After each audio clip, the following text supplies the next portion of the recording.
Di sudut tenang kota Reog, ada sebuah warung kopi yang lebih dari sekedar tempat ngopi. Sebuah ruang cerita, ruang bertemu, ruang budaya. Namanya Gria Reog Tua. Halo Sobat Ngelcer, kali ini kita berada di Gria Reog Tua yang berada di Kecamatan Siman, Kabupaten Ponorogo. Episode kali ini kita akan berbincang dengan tokoh inspiratif yang berada di Gria Reog Tua ini. Penasaran? Saya yuk!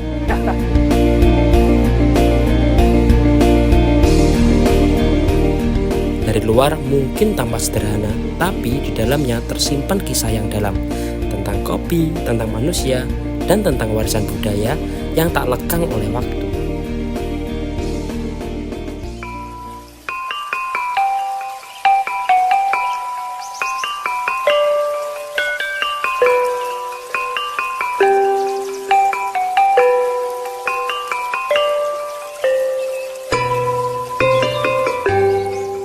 Perkenalkan, nama saya Budi Mariono.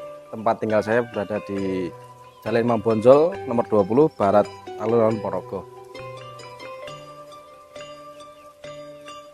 Terus asli saya sebenarnya dari Sragen. Saya tinggal di Ponorogo sudah 8 tahun.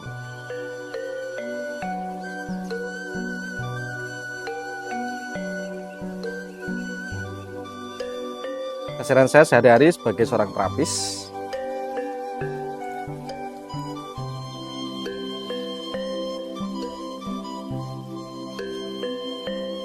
Selain dari terapis, ya di sini di Gria Reog Tua.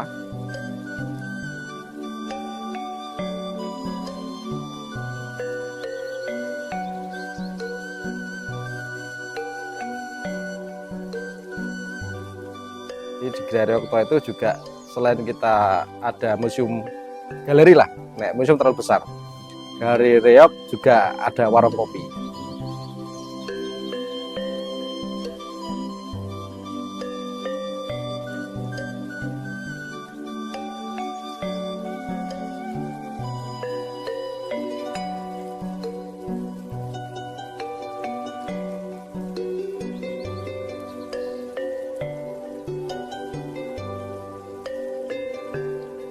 Dari aktivitas saya sehari-hari, saya jam kerja di terapis dari jam 8 pagi sampai jam 8 malam.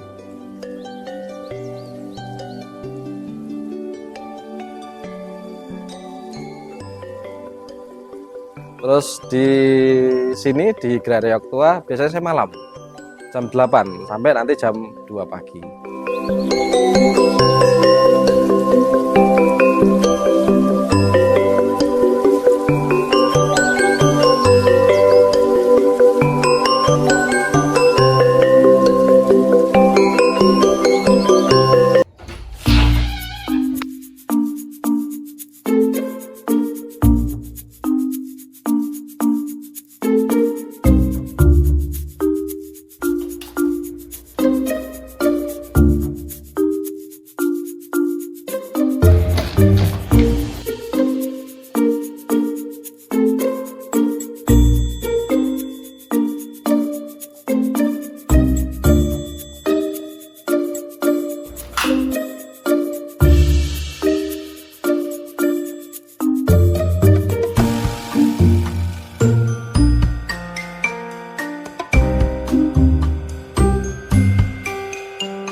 Assalamualaikum. Siapa ya?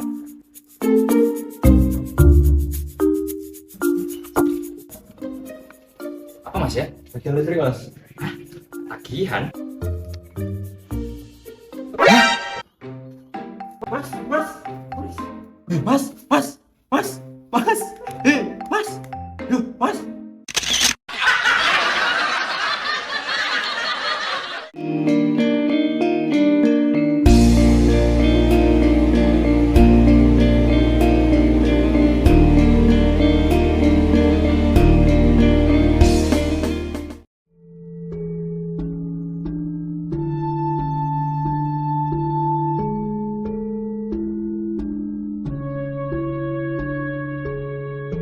Gria Reog Tua itu berawal dari konten saya, Pak. Jadi saya dulu kan sebagai konten kreator, namanya Reog Tua juga.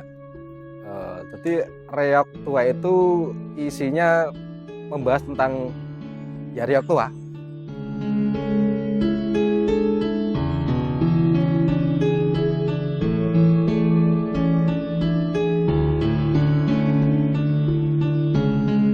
Terutama di Barongan. Selain Barongan kita juga edukasi di penari jadil tempo dulu, terus pembarong di era-era tahun 70-an, 80-an, itu kita selalu membuat video-video tempo dulu.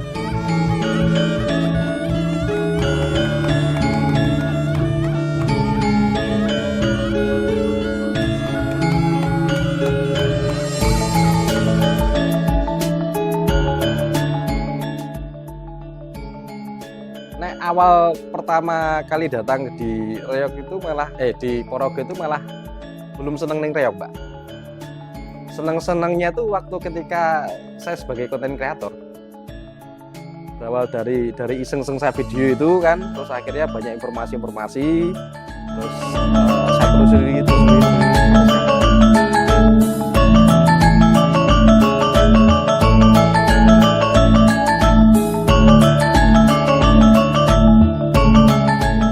Disinilah tak buatin rumah khusus Reog. Jadi rumah ini memang berawal dari saya membuat rumah Reog dulu. Jadi tidak berharapan ada warung kopinya.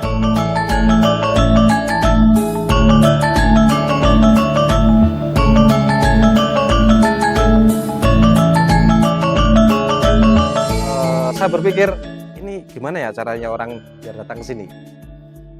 Dengan cara buka warung kopi ini.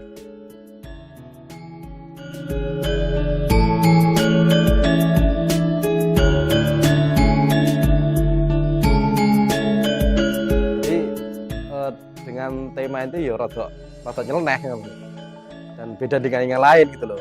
Apalagi di Pondok ini kan belum juga punya museum. Jadi saya dirikan galeri lah. Ini galeri Reog. Jadi berdirinya ini sudah berjalan hampir 1 tahun, Mbak.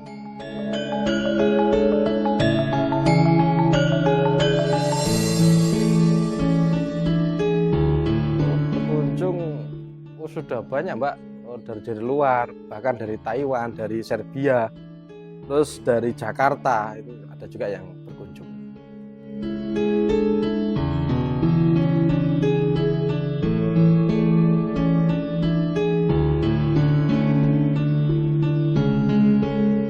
Perawatannya biasanya kita jemur, Mbak. Biasanya kalau ada kayak itu kan ada rambutnya, itu kan rentan, dia nggak boleh lembab tempatnya. Kalau lembab harus sering dijemur. Terus untuk menjaga agar tidak nonor itu biasanya dikasih kapur barus. Kalau nggak kapur barus ya kasih baygon semprotan.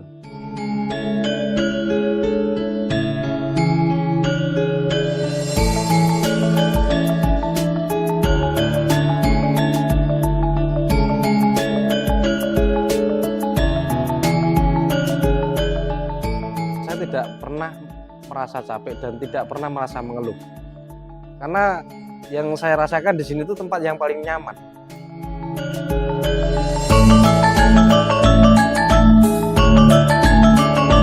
Dengan nuansa klasik meskipun barang-barang jadul, barang-barang wis rusak, kayu wis kropos, tapi ketika duduk di sini tuh merasa nyaman.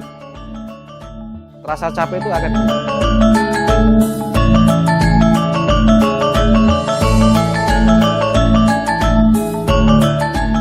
yang jelas dari saya sebagai konten kreator juga penelusuran, Mbak, yang jelas gitu. Kadang-kadang saya melihat ada barongan itu diletakkan yang tidak layak. Itu saya berusaha ya tak tuku lah, tak upeni lah, tak rawate gitu. Dan supaya ini barang ini memang benar terawat gitu. Ya ini kan barang hibaan gitu. Jadi kita tidak ada jual beli gitu. Dan barang ini saya tidak pernah menjual. Bahkan ada yang tertarik dari orang Bali itu pengen membeli ini, itu seharga 5 juta. Dan itu tidak saya jual. Karena ini adalah aset yang perlu kita lestarikan. Meskipun barang rusak, Tapi ini perjuangan sangat luar biasa loh dulu. Ya perjuangan mereka ini kalau nggak ada mereka nggak tumbuh reok yang sekarang.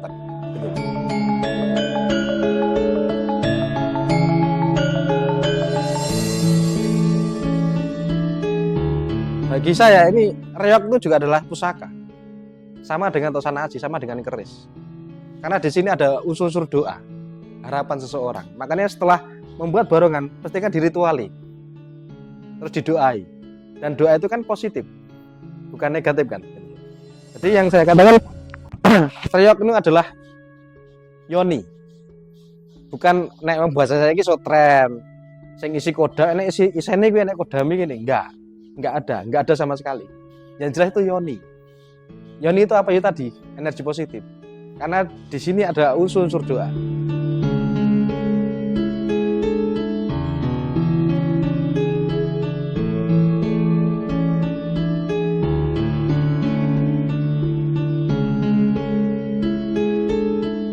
Yang jelas tujuan saya tetap untuk edukasi. Jadi tidak saya jual belikan. Berapapun saya tidak akan jual. Karena mencari ini susah, Mbak. Susah banget. Jadi selain saya buka warung, dan saya juga bisa mengedukasi ke teman-teman, bisa bermanfaat.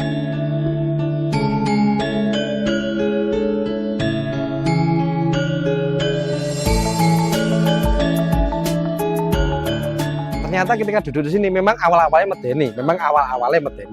Tapi ketika jenengan duduk di sini 15 menit, 10 menit itu akan nyaman. Makanya tempat sini ya tak kasih barang-barang antik yang lain. Itu untuk penetralisir. Ben ora terfokus ning barongan tok. Ngono lho. Enek barang adem-ademe kayak nyawang basine radio, setrika kan ngono. Enek rantang, enek opo ning kono wis. Jadi untuk peredam suasana.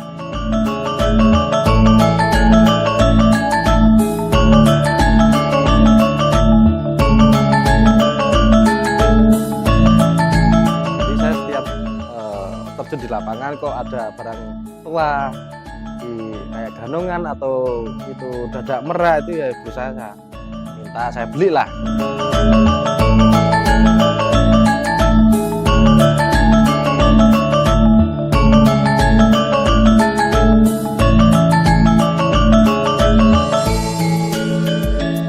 Saya mengumpulkan reok ini sekitar ada 4 tahun berjalan ini.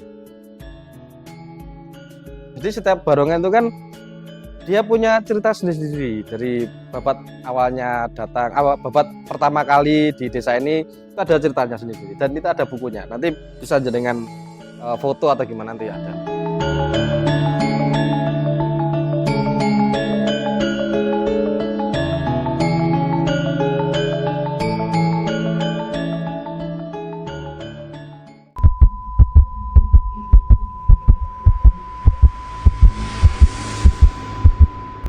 Tidak sendiri.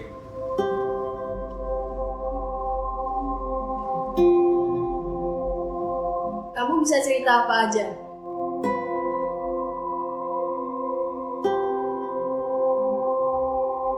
Kamu punya banyak potensi. Jangan kalah dengan pikiran negatif. Ini semua masih bisa dirubah. Jangan khawatir, aku di sampingmu.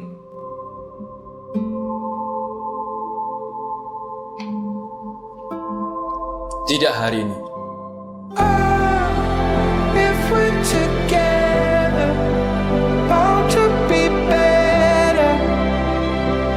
When we're together, together.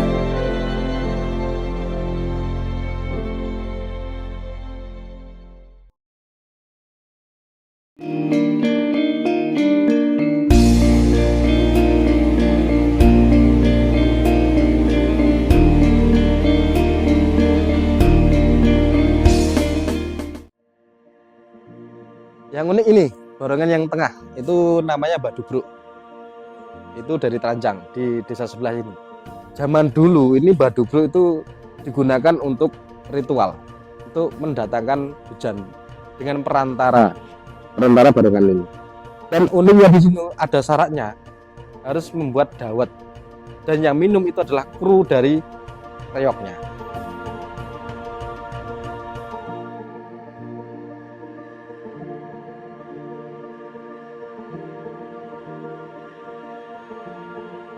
Ya, itu berawal dari saya minjem untuk pameran. Nah, kebetulan saya minjem di sana, terus akhirnya mbahnya ini bilang, wes lek gono naik, awakmu rumaten. Nah, ini gak sing ngopeni, aku wis tuwek, wis sepuh, nek sing iso ngrumaten neh. Akhirnya saya bawa itu.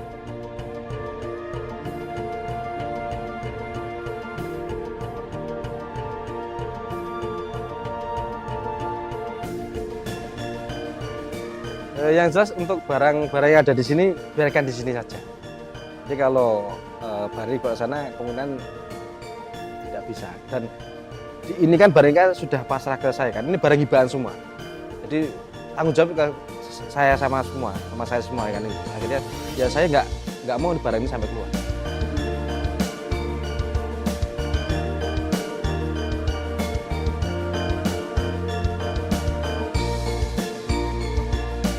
Jadi Gria Reog Tua itu bukan hanya sekedar warung kopi, tapi kita di sini juga sebagai wadah. Siapa yang ingin tampil, siapa yang ingin berkreasi di sini, kita semua monggo. Jadi siapa yang ingin, oh aku pengen main reog mas ning kono, monggo. Aku pengen ngeband mas ning kono, pengen elektronik ning kono, monggo. Aku pengen kerawitan mas bisnis, monggo. Jadi sini bebas. Kan di sini sering menampilkan ya seperti pentas reog. Juga yang kemarin itu juga ada pameran keris, terus ada ake, terus ada juga elektron. Jadi mereka itu memang dari orang-orang yang pengen tampil tapi masih takut. Akhirnya inilah tempatnya.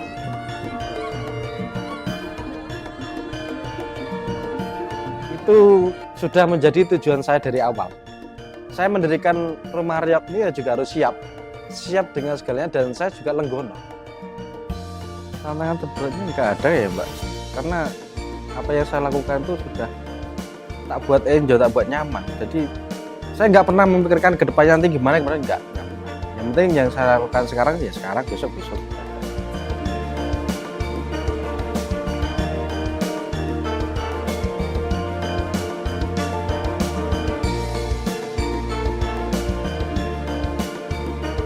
Yang jelas kan seperti dari awal saya bilang tadi kan, karena di Purwokerto belum ada museum, dan Gria Reog Tua itu berusaha untuk menyediakan agar punya galeri museum kecil-kecilan.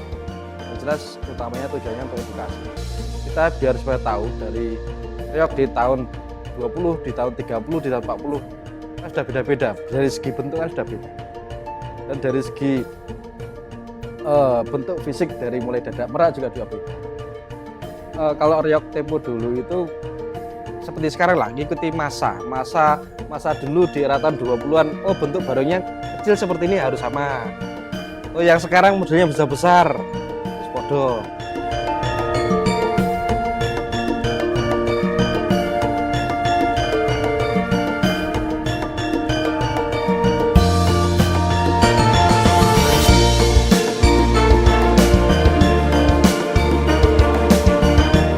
Harapan besar saya untuk seniman reog khususnya, jadi jangan pernah merasa lelah, jangan pernah merasa capek. Teruslah berjuang untuk menghidupkan budaya leluhur kita, karena kalau kita menghidupkan budaya leluhur itu akan mendapatkan pasti akan mendapatkan suatu hikmah tentang untuk pribadi kita sendiri, yang jelas gitu.